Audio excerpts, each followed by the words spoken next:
Se nibdew dal-ispettaklu bi spjegazzjoni tal-elementi innovattivi prinċipali tan-nar li se naraw f'din il-wirja u li kienu żviluppati mill-għaqda tan-nar Santa Marija tal-Imqabba f'dawn il-50 sena tal-fabbrika tan-nar tagħha. Wirjiet ta' din l-għaqda fihom ittri u numri minn mal-arti li ġew żviluppati l-ewwel minn din l-għaqda mhux biss Malta ma wkoll fid-dinja.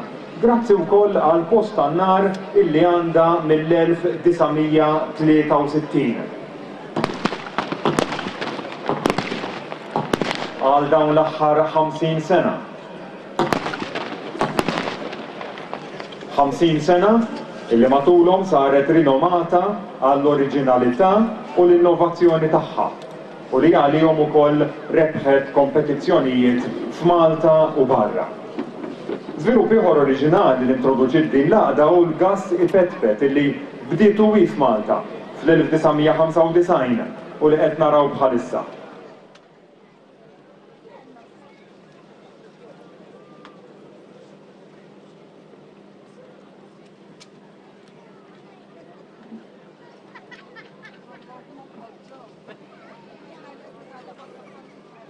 Mibdijin mill-għaqda tan-nar Santa Marija tal-Imqabba arkati tan-nar minn mal-art, b'effett oriġinali wkoll illi jibdlu l-kulur darbtejn u jimxi.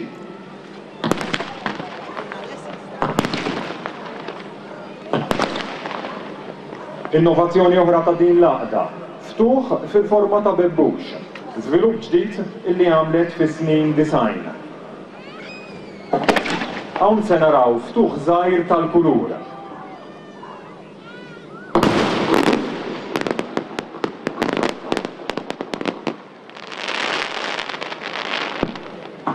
Aktar ftuħ tal-kulur fil-forma ta' bebbux.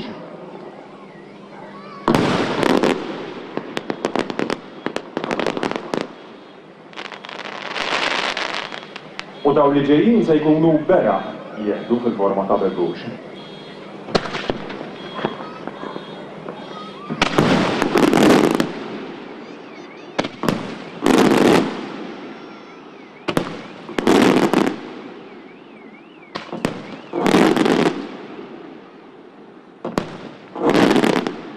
Dan hu element innovattiv illi din l-għaqda żviluppatu sew din is-sena.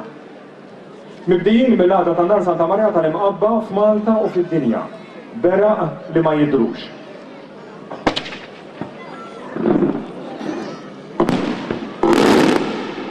U li verament ma jidhrux.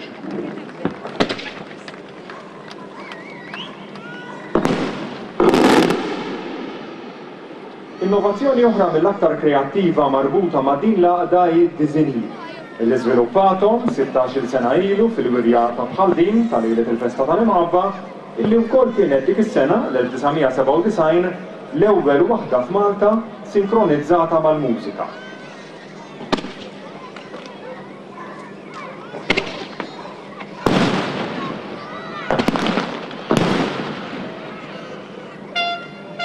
Dal-każ rajna spiral li jibdel il-kulur darbtejn u jimxi kaxxa ċirku u sinjal tal-mużika.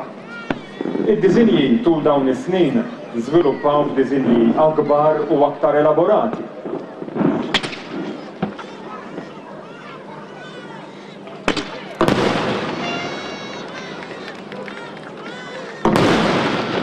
Għadna tifrajna hemm diżinji ta' Ave Marija l-aktar diżin elaborat.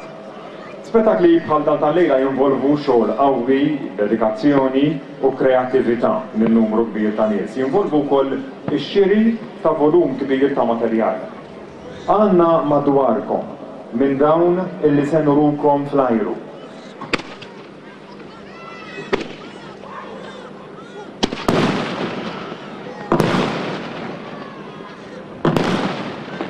Voluntieri illi se jkunu qed iduru fostkom jiġbru minn dawn.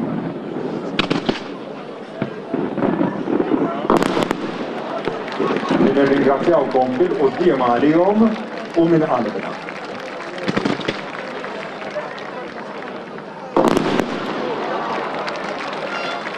Il-blalen huma element prinċipali f'wirjiet bħal dawn. Naraw blalen b'effett illi jfaqqa li nbeda f'Malta minn din l-għaqda.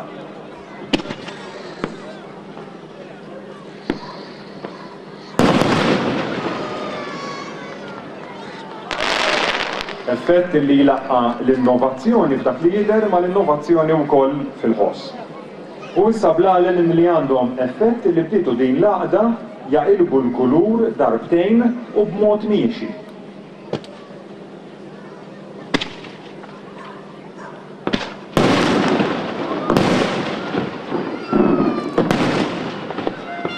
Issa ballun fuq daqs akbar, fuq diametru ta' 8 pulzieri. Fuq barra jaqleb 3 darbiet u fl-aħħar bl-effett li jfaqqa, teknikament imsejjaħ Dragon Flower. U biċ-ċentru wkoll issa jaqleb darbtejn. Ballun issa fuq l-istess daqs ta' 8.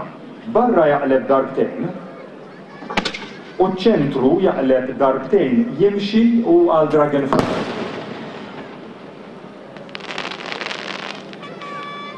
Aktar blalen fuq daqs akbar issa tal-10. Għalli ġej biċ-ċentru jaqleb darbtejn jimxi. U dan li ġej tal-10 wkoll barra jaqleb 3 darbiet u fl-aħħar Dragon Flower u ċ-ċentru jaqleb għal Dragon Flower ukoll darbtejn.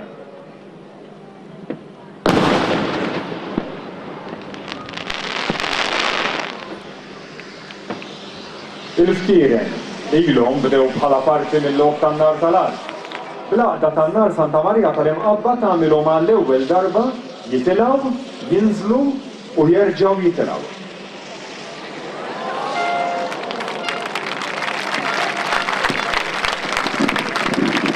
Effett mibdi wkoll f'Malta mill-għaqda tan-nar Santa Marija tal-Imqabba u id-Dvenvin.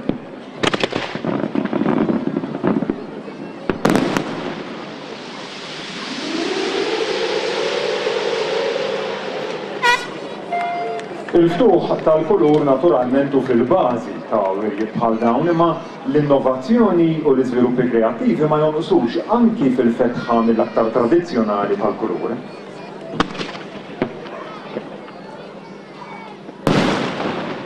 Kienet fetħa fuq diametru ta' 6 pulzieri li taqleb il-kulur id-dur.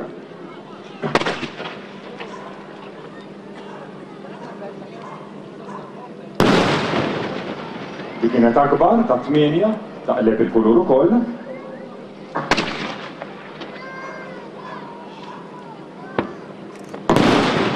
U din kienet bit-tieni ċirku tagħha jdur.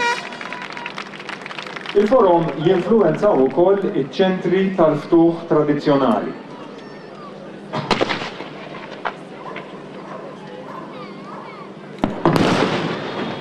Bil-forma ta' qalb tidħol fiċ-ċentru ta' dik il-fetħa tal-kulur.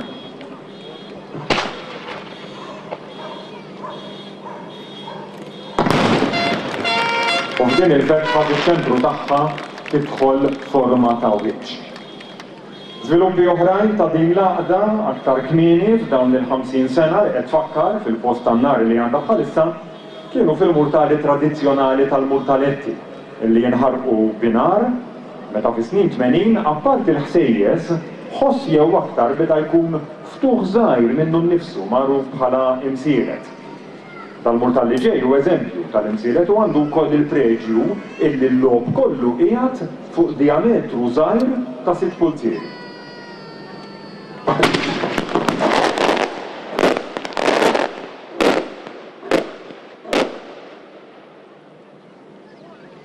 Iżjed innovazzjonijiet oriġinali minn din l-għaqda se tkunu tista' tarawhom tul il-wirja tal-lejla. Fosthom it-torri tad-dawl, l-imrewħa li flok tiftaħ tagħlaq bi preċiżjoni u l-innovazzjoni li qed inżanżnu dis-sena tal-funtana tan-nar.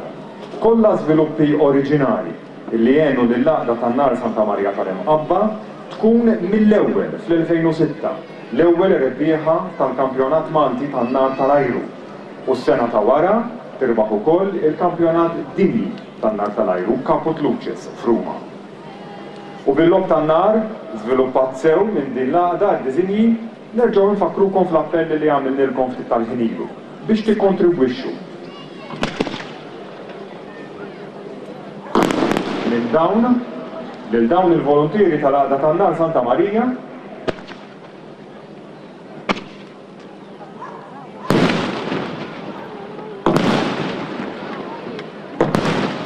illi qed iduru fostkom.